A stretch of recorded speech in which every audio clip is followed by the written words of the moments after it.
What valuable tips can we learn from you how to choose the right treatment in that particular moment to create a diverse range of captivating portraits?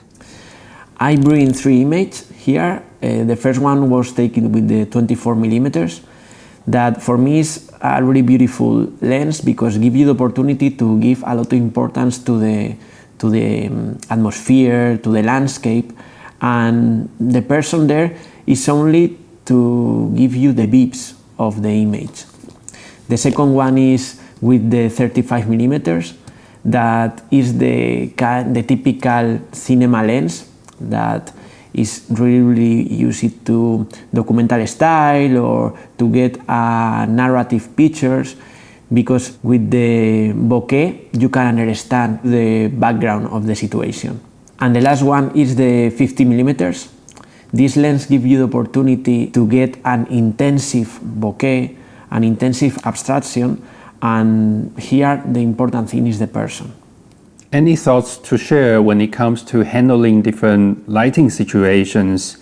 I can imagine that time wasn't always in your favor. So how do you manage that situation when there is only trouble lights available, like in the middle of the day? Actually, as a wedding photographer, I understand for sure the huge benefit of suitable lighting that are soft, gentle and friendly. But a lot of time we don't have that kind of light.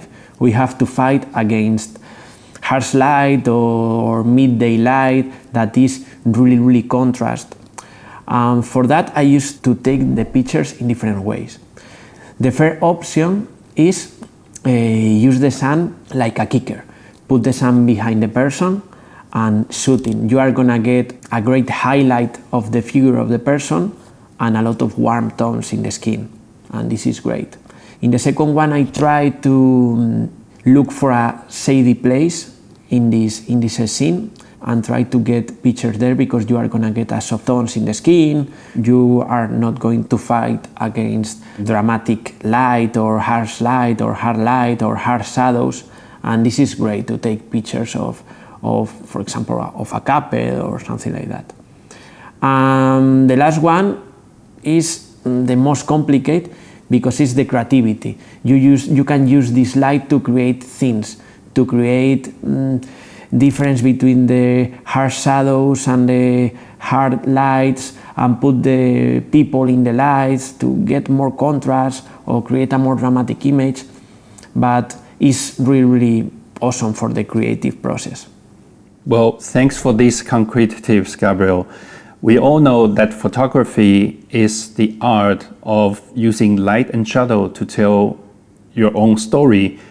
With a passionate team at ZEISS, we are dedicated to create intuitive yet reliable tool for ambitious photographers to reflect what their eyes and mind see, especially when they need to overcome a challenging lighting situation that is considered to be difficult for the camera systems. So we all have our everyday moment in life to be a photographer for ourselves, friends, and families. I'm convinced that the best device to photograph is the one that you have at the moment. Get familiar with that device, learn skills to master it, and practice with different settings.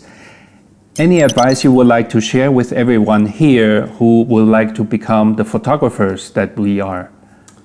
Possibly there are people who won't like what I'm going to say, but imitation is the best way to learn photography, because you have a lot of problems when you are taking pictures. You have to use the shutter speed and the aperture and the lights, and you see one picture and you try to get that kind of effect of that kind of shadow, and try to get that is going to give you a lot of information about the photography. I think that is the best way to improve. And in photography, the light is really important. And if you understand the light in photography, you have covered a large part of the journey. Well, thanks again, Gabriel. That's all for today's ZEISS Expert Talk. Thank you all for watching. I hope we do bring a little bit of meaningful thoughts to you regarding the portrait creation. Stay tuned for new developments.